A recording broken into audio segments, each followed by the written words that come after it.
Just for you to rescue me. Hold me in your arms and turn my nightmares into dreams. It's way. Welcome to Helping Hand. This episode is entitled Grocery Store Shopper. Mary Witt worked for a manufacturing company for many years. She was a good worker and she worked hard each and every day. Her life was pretty simple. She enjoyed going out to dinner at different local restaurants. She also went to the movie theater every weekend to catch the latest movie. She loved going grocery shopping too. She'd fill her shopping cart high with all kinds of groceries. She loved cooking, and she always brought her leftovers to work to share with her coworkers. Life was pretty good to Mary. She was living the American dream. Only 5 years ago, when she turned 30, she left her country and came to America. Her family in Europe were farmers, and after working in the fields, growing vegetables since childhood, she wanted a different life. She wanted to live in a city with tall buildings and streets filled with lights. She wanted to meet new people and make friends. She wanted to go to work wearing a dress and pretty shoes. And she did whatever she had to do, and she got herself to America. Mary got lucky and was hired by a medical equipment company as a customer service clerk. The job paid just enough to pay for all of her expenses. She was even able to afford a studio apartment conveniently located near her job and some local stores. She was living her dream, and the big city was treating her well. Then, on a kind of miserable Friday, her boss called her into his office and told her that she and others were being laid off. The company decided to outsource the entire customer service department. That's when life happened. Mary lost her job and became unemployed. Her boss told her to apply for unemployment benefits, and he thanked her for all of her hard work. Mary then left the office and started walking home with Randall Thomas, her friend and coworker, who was also let go. She asked him how he was handling being let go. This is what he told her. Mary, I can't believe how strong you are. I can't stop crying. I'm mad as hell. I love my job, and they took it away from me. I saw the writing on the wall. I knew they were going to get rid of us. Can you believe they gave our jobs to a customer service center in India? Mary, can you believe what happened? It's like a nightmare. Randall, our boss lost his job too. He told me that his last day is next month. They're keeping him on for a month so he can help transition our work to them. He also told me the company is doing this to save on labor costs and benefits. He told me about the health benefits we can buy while unemployed. They actually think I can afford that? The unemployment money won't be enough to cover all my monthly expenses. I have a little money in the bank, but not enough to survive. I have kids to feed, and they are always catching colds. Well, at least your wife is working. You will have her paycheck coming in. I'm single. I'm living from paycheck to paycheck. This is going to be a struggle. But I know it's all going to work out for all of us. So be strong, Randall, and tell your wife everything will be okay. Looking forward, it's now been months since Mary and Randall both lost their jobs. Time just seems to fly by. Mary has been collecting her unemployment checks and even took a resume building class. She's also interviewed with different companies, but still has not been offered a job. Randall saw that Randall saw Mary, I should say, at that resume building class. And he told her that he was starting a full time cashier job at the local grocery store. He still hopes to return to a customer service type of job, but now he needs a paycheck to survive. Simple as that. Mary told him she was proud of him and he was a great dad and a very great husband. She asked him to let her know if they needed somebody else, another cashier. She'd be happy to apply for it. In a few weeks, Mary's unemployment checks will stop. Then she's going to have to start living off of her savings to survive. As time passes by, her dream life starts becoming more difficult, harder and harder. So, to relieve all of her stress, she began taking long walks around her neighborhood. One day, she passed a new restaurant that had just recently opened, saw a man screaming on his cell phone. It scared her a little bit, so she rushed past the man and, as she did, accidentally bumped into his arm. This caused him to drop his cell phone. She apologized to the man and said over and over she was so sorry, but the man just started yelling at her. Hey, what are you, blind? Hey, look what you did. And now my cell phone isn't working because you broke it. All right? Now what am I going to do? I was on the phone with my meat vendor. I need to get some gabagool for tonight's service. Harry just looked at Gabagool. It can't be Gabagool. And as this all played out, Mary just looked at him. She couldn't believe how nasty he was to her. She calmly told him so, too. That's how you talk to your meat supplier? I saw you screaming on your phone and you scared me. I was just trying to get past you, but you were jumping all around and screaming. How can you talk to someone like that? If I was him, I wouldn't sell you anything. Well, with that, the man calmed down. He apologized for all the screaming, and then he introduced himself. Look, girlie, I'm very sorry. My name is Salvatore Perna. I'm the owner of Sal's Italian restaurant. I just opened up last week, and it's my dream come true. But everything is going wrong. I was a waiter my whole life, and finally opened my own restaurant. So I just lost it. It seems like I've been screaming at everybody all week. Oh, you should really calm down and stop it. Screaming at people doesn't work. Talking to people works. I know. I worked in customer service. Forget about it. Nobody cares anymore. My chef, he comes in late. The servers, they don't smile. My suppliers never make their deliveries on time. I'm going crazy here. Everyone told me not to open up a restaurant because I wouldn't survive.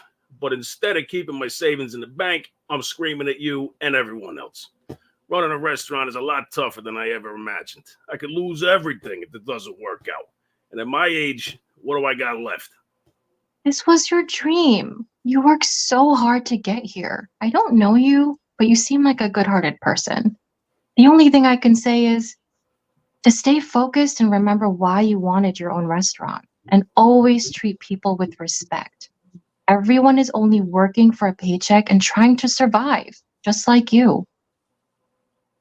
Mary then continued walking, and then she sat on a bench in front of a bus stop. And then she began to cry. Talking to Salvatore Perna, the restaurant owner, caused her emotions to come out. She was trying to stay positive and strong, but her savings were beginning to disappear and her bills were piling up. She thought that by now, surely she'd have gotten something. She didn't realize how many people were also unemployed and how competitive it was. Interviewing was difficult, and her work skills weren't the most current. She was a farm girl. She worked in the fields for a lot of years. She didn't go to college, and now, at 35 years old, she realized that a college degree is pretty much required for a lot of jobs, most jobs, in fact. Mary was feeling frustrated and overwhelmed, too. Then a bus pulled up and let some people off. That's when Mrs. Valeria Dorr got off the bus. As most people left the bus stop and went on their way, Valeria sat beside Mary. She saw she was upset. There were tears, and she offered her a tissue. Hi, my name is Valeria. Here's a tissue. Is everything okay? Do you need help? It's none of my business, but I see you're upset. Thank you for the tissue. I'm okay. My emotions just got to me. Well, that happens sometimes. We all need a good cry every now and then. But as long as you're okay and not physically hurt, then everything is good. My father always said that the only real problems in life are the ones that cannot be fixed with money. So I guess your dad would think I'm crying for no reason because my problem is all about money. I lost my job, my unemployment ran out, my savings are almost exhausted. How do I survive? I thought getting a new job would be easy. but it's hard. And I'm finding out I'm not even qualified now for the job I've spent 5 years doing. Wow, do I know the feeling? You see, I sat on the same bench many times, trying to catch a bus to a job interview that I didn't get. And it wasn't because of my qualifications, but my age. I was with the company for 20 years. Then, after being bought by new owners, they cut their workers by 30%. I was unlucky to be one of those employees to be let go. And they gave me only a thank you for all the years of my hard work. We were nothing but a number to them. That's actually what happened to me. When you're working, you feel like you're the best. You really do think they need you and couldn't go on without you there. Sometimes you take your job for granted and don't realize how lucky you are that they hired you. You forget when you first applied for the job and wish they would hire you. Sweetheart, inside, that's how everyone feels. No matter how bad someone's job is, they are thankful for their paycheck. So, you have to smile again and believe in yourself. That's what I did. I just kept going on interview after interview. And I just knew that one day someone would hire me. And that's actually what happened. I'm so happy for you. That's really the encouragement I needed to hear. I know it's going to happen to you too. Just keep believing in yourself and go on every interview because you never know, that could be the one. Even if you aren't educated or qualified enough, show them who you are. Can you email me your resume? You never know. I might know someone who can use your customer service experience. Well, Mary Witt then gained more hope and continued interviewing. She cut back on all of her expenses. Life was becoming more and more difficult. Her landlord let her fall behind on the rent. He took whatever she was able to give, whatever she could afford, however much. She struggled, but wished someone would save her with a job. Mary went to the grocery store as often as she could, when she could afford things. She enjoyed seeing her former coworker, Randall Thomas.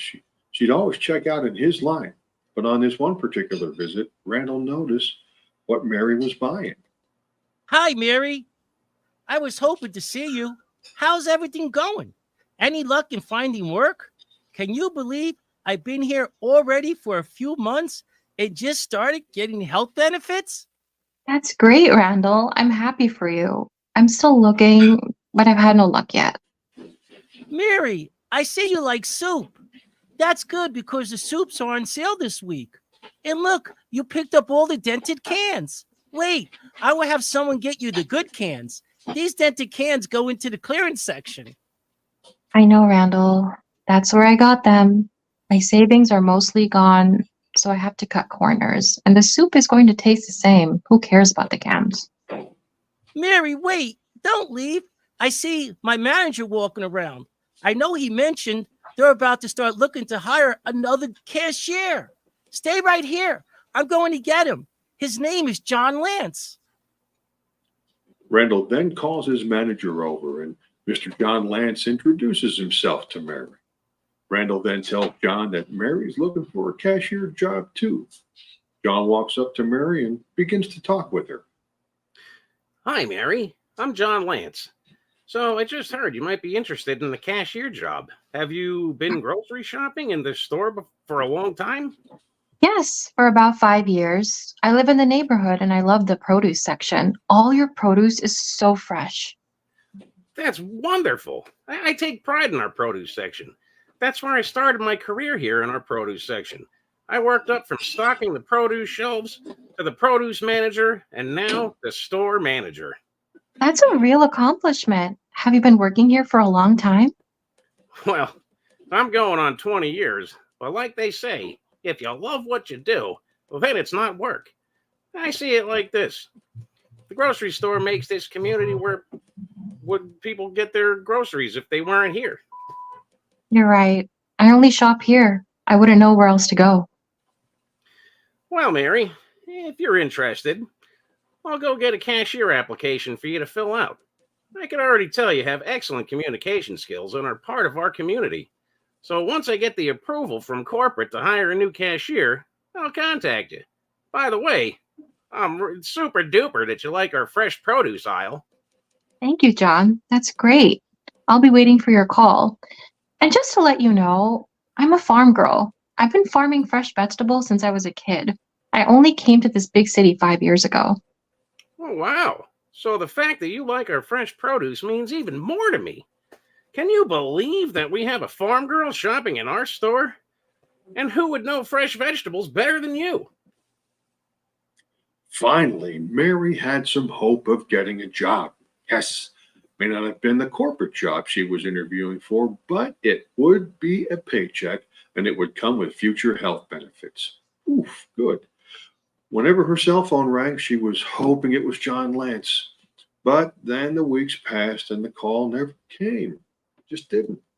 Then her friend and former co-worker, once again, Randall Thomas, called her and said, I believe that they hired a new cashier. Mary was devastated and once again decided to go on a big walk.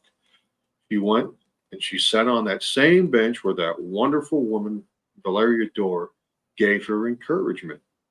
And as Mary just sat there, a bus pulled up again to let people off. And then she heard a loud and very friendly hello. Hey, Mary. Hey, it's me, John, from the grocery store. I was just about to call you. Well, unfortunately, I hired someone else for that cashier position. They had years of experience in our other store, so it really was a no-brainer. But I was very impressed with you, and I got corporate approval to create a fresh produce quality position for all of our stores. All our stores never had one before. The job comes with a car, a good starting salary, and health benefits. So I am offering you my helping hand. Mary, if you want this job, I am offering it to you. I already showed our personal hiring person your application. We all agreed that your customer service skills and farming experience make you the most qualified person for this job. So, Mary, are you ready to go back to work? Last thing I for you to rescue me. Hold me in your arms and turn my nightmares into dreams. Makes away. And the end. Helping Hand was, as always, conceived and created by Joel Emil, who was also the writer for this episode, The Grocery Store Shopper. Here, then, are the actors and the characters they played here.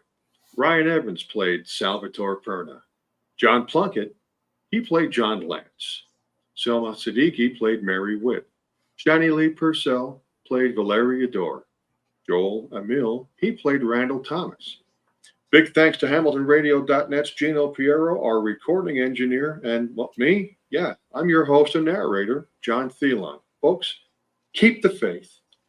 Never give up because your opportunity is closer than you think.